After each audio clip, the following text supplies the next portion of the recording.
যারা জাকাত প্রদান করবে তাদের জন্য মহা পুরস্কারের ঘোষণা দিয়েছেন মহান আল্লাহ তাআলা। মহান আল্লাহ তাআলা বলেন, ওয়াল মুকিমিনাস সালাহ ওয়াল মুতুনাস যাকাত ওয়াল মুমিনুনা বিল্লাহি ওয়াল ইয়াউমিল আখির উলাইকা সানুতিহিম আজরান আযীমা।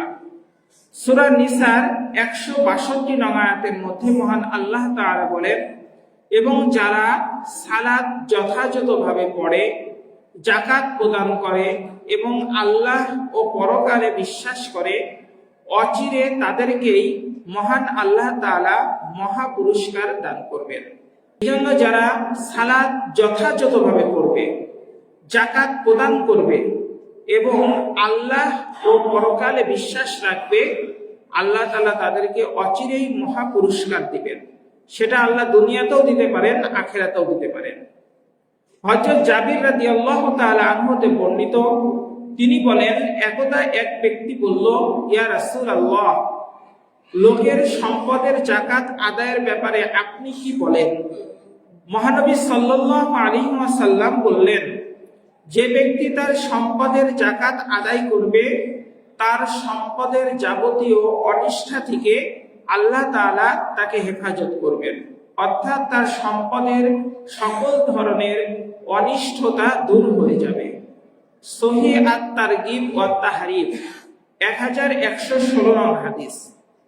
হযরত হাসান রাদিয়াল্লাহু তাআলা আনহু হতে বর্ণিত, নবী সাল্লাল্লাহু আলাইহি ওয়াসাল্লাম বলেছেন, তোমরা জাকাত আদায় করে তোমাদের সম্পদ সংরক্ষণ করবে, সাদাকা দিয়ে রোগ নিরাময় করবে এবং প্রচন্ড বিপদে অধিক বিনয় নম্রতা সহকারে দোয়া করে সেই বিপদকে প্রতিরোধ করবে।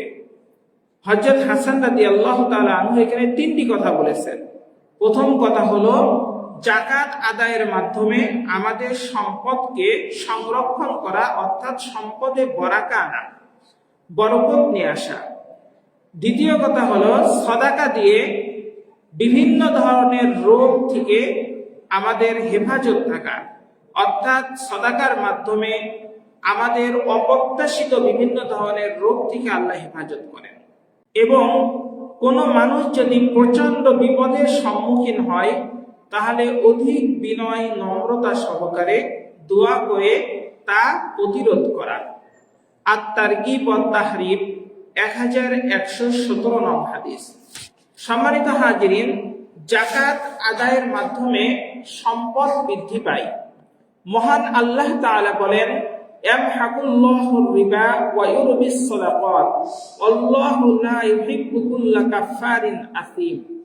সূরা বাকারা 276 নং আয়াতের মধ্যে মহান আল্লাহ তাআলা বলেন, আল্লাহ সুদকে নিশ্চিহ্ন করেছেন, অর্থাৎ হারাম করেছেন, এবং জাকাত সাদাকা বৃদ্ধি বা বাড়িয়ে দেন।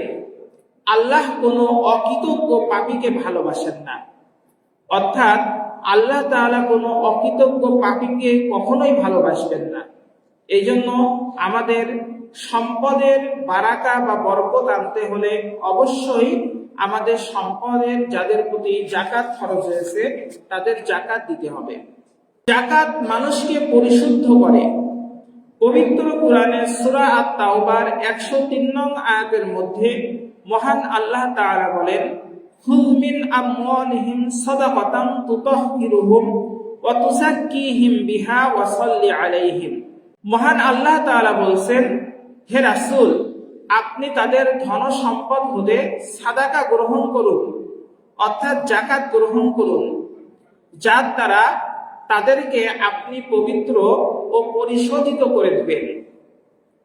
আর তাদের জন্য দোয়া করুন, নিঃসন্দেহে আপনার দোয়া হচ্ছে তাদের জন্য শান্তির কারণ, আর আল্লাহ সর্বশ্রোতা সর্বজ্ঞাতা। সম্মানিত হাজিরিন, রাসূল সাল্লাল্লাহু আলাইহি ওয়াসাল্লামকে আল্লাহ তাআলা নির্দেশনা দিয়েছেন, হে রাসূল, আপনি তাদের সম্পদ থেকে জাকাত আদায় করুন বা গ্রহণ করুন। কারণ আল্লাহ রাসূল যদি তাদের সম্পদ থেকে জাকাত গ্রহণ না করত, তাহলে তাদের সম্পদ কখনোই পবিত্র ও পরিশোধিত হতো না। যেহেতু আল্লাহ রাসূল এই নির্দেশনা আমাদেরকে দিয়ে গেছেন, সাহাবায়ে কেরাম রাদিয়াল্লাহু তাআলা আনহুদের মাধ্যমে আমাদেরকে শিখিয়েছেন।